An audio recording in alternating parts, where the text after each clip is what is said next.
Assalamualaikum warahmatullahi wabarakatuh. Halo semuanya, perkenalkan kami dari kelompok 6 dengan saya sendiri Vita Kalista dengan NIM 24040730146. Dan saya Daniel Susanto dengan NIM 2404073124. Saya Riat Nistianisi dengan NIM 24040730140. Dengan saya Friska Mafiratul Sufia dengan NIM 240407300122.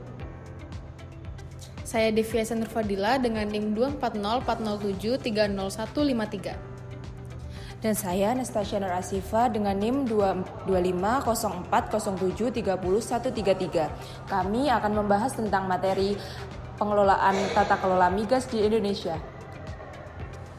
Selamat menyaksikan video materi dari kami.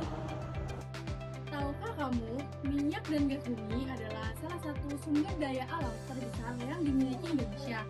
Tapi, bagaimana sebenarnya pemerintah mengelola kekayaan ini agar bisa bermanfaat untuk masyarakat? Tata kelola energi migas di Indonesia adalah cara pemerintah mengatur dan mengelola sumber daya minyak dan gas bumi, mulai dari pencarian sumber migas atau eksplorasi, pengambilan hasil atau produksi, hingga pendistribusian ke masyarakat. Tujuan utama dari tata kelola ini adalah agar kekayaan alam di Indonesia tetap dikuasai oleh negara dan digunakan sebesar-besarnya untuk kemakmuran rakyat. Hal ini sejalan dengan pasal 33 Undang-Undang Dasar 1945 yang menegaskan bahwa bumi, air, dan kekayaan alam di dalamnya dikuasai oleh negara untuk kesejahteraan seluruh rakyat Indonesia. Untuk menjalankan hal itu, pemerintah membentuk SKK Migas, lembaga yang bertugas mengatur dan mengawasi keseluruhan kegiatan usaha di sektor hulu migas.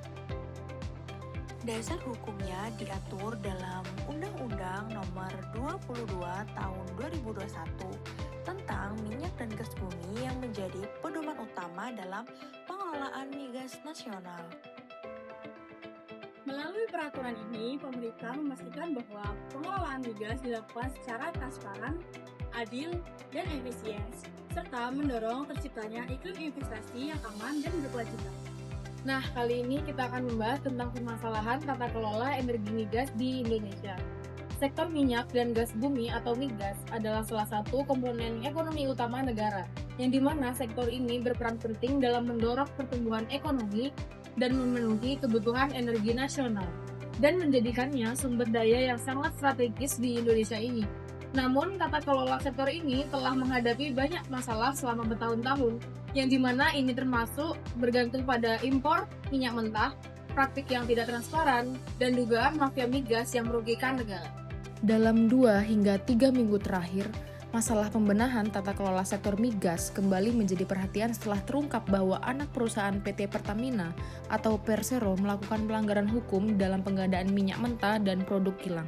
Yang dimana kasus ini berkaitan dengan dugaan bahwa dari tahun 2018 hingga tahun 2023, minyak mentah yang diproduksi di dalam negeri diimpor dengan harga yang jauh lebih tinggi melalui broker, yang dimana negara mungkin kehilangan sekitar 193,7 triliun pada tahun 2023. Oleh karena itu, kasus ini menjadi isu nasional dan dengan cepat menggerus kepercayaan publik terhadap Pertamina sebagai badan usaha milik negara atau BUMN yang menjalankan fungsi vital dalam pengelolaan migas. Kemudian dalam berita internet menurut Publish What You Pay Indonesia, masalah tata kelola energi migas di Indonesia mencerminkan kompleksitas era transisi energi yang membutuhkan perubahan paradigma pembangunan nasional, yang dimana selama bertahun-tahun minyak dan gas bumi terus menjadi pilar ekonomi negara dan sumber energi utama masyarakat. Namun, ketergantungan yang berlebihan pada minyak dan gas justru menimbulkan masalah yang struktural, terutama saat dunia bergerak menuju energi bersih dan emisi yang rendah.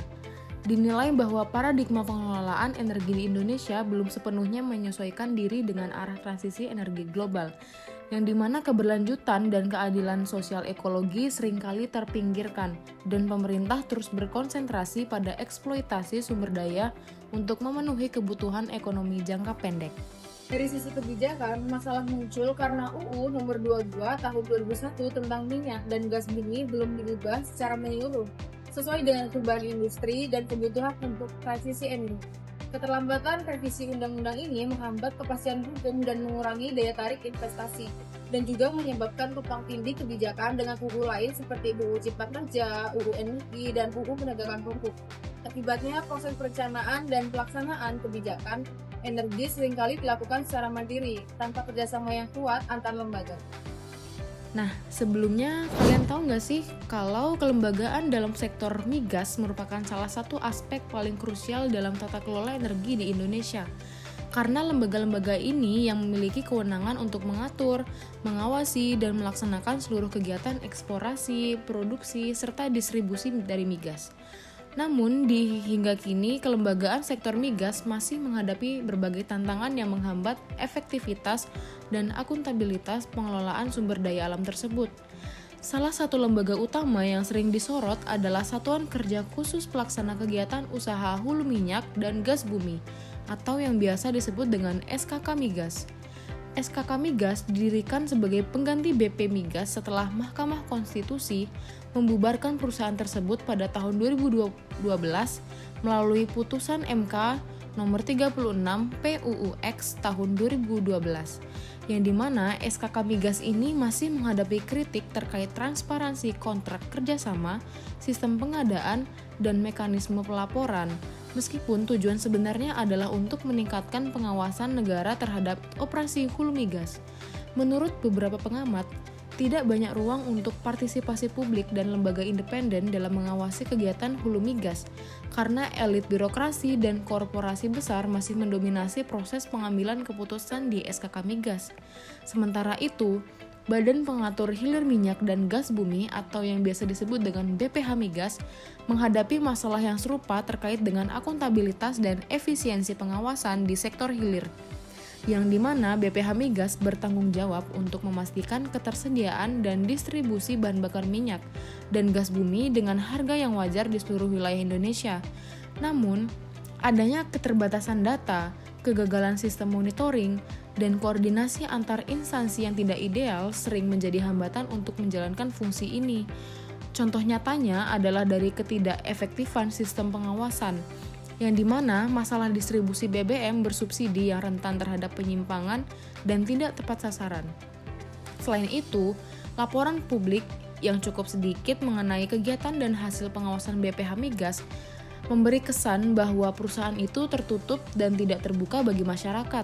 Selain dua lembaga utama tersebut, banyak entitas pelaksana seperti Pertamina dan perusahaan gas negara atau PGN, serta anak perusahaan BUMN migas lainnya sering dikaitkan dengan masalah tata kelola dan kasus korupsi. Berbagai hal skandal seperti manipulasi kontrak pengadaan, penyalahgunaan dana investasi, dan pengadaan kapal tanker menunjukkan kekurangan sistem pengawasan internal perusahaan negara. Situasi ini menjadi lebih buruk karena lembaga pengatur, lembaga pengawasan, dan lembaga penegak hukum bekerja sama yang menyulitkan penegakan mekanisme akuntabilitas. Oleh karena itu, masalah kelembagaan dalam tata kelola migas di Indonesia bukan hanya kurangnya koordinasi antar lembaga, tetapi juga masalah mendasar seperti ketertutupan informasi, partisipasi publik yang rendah, dan kurangnya sistem pengawasan.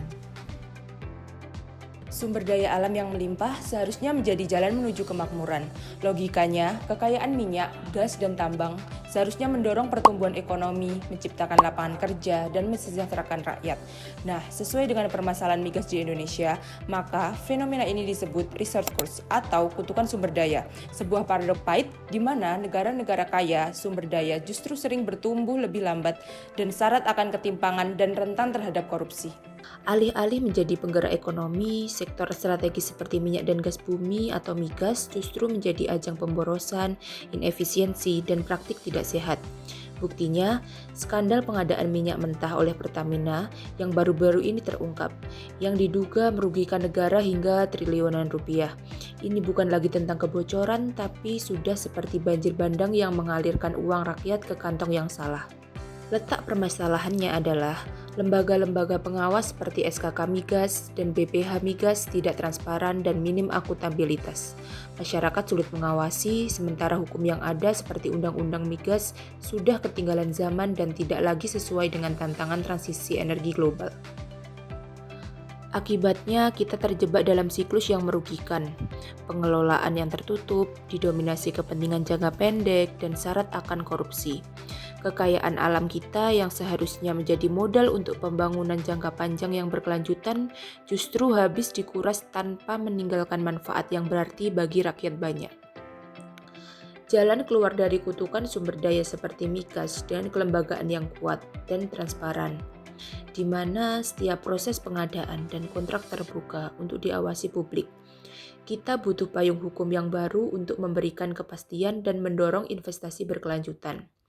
Dan yang paling penting, kita perlu berkomitmen politik yang bulat untuk memberantas mafia migas dan memastikan setiap rupiah dari kekayaan alam kita kembali untuk kemakmuran rakyat.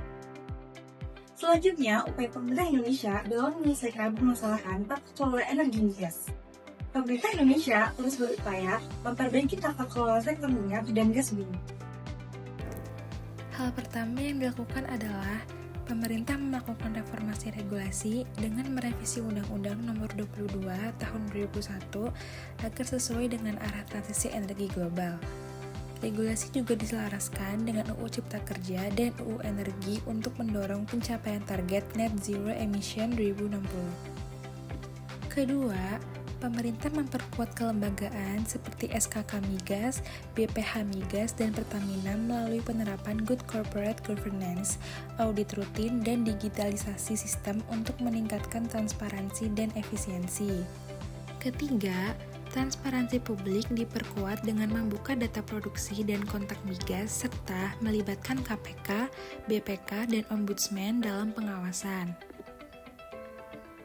Keempat, pemerintah menindak tegas praktik mafia migas dan korupsi dengan penerapan sistem e-procurement dan audit menyeluruh pada BUMN energi.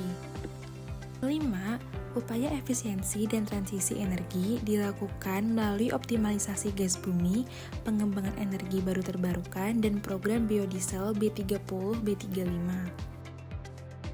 Keenam, pemerintah memperkuat kerjasama dengan daerah penghasil migas untuk distribusi energi yang adil dan tepat sasaran. Ketujuh, Indonesia juga memperluas kerjasama dengan internasional untuk mendukung investasi dan transisi menuju energi bersih berkelanjutan.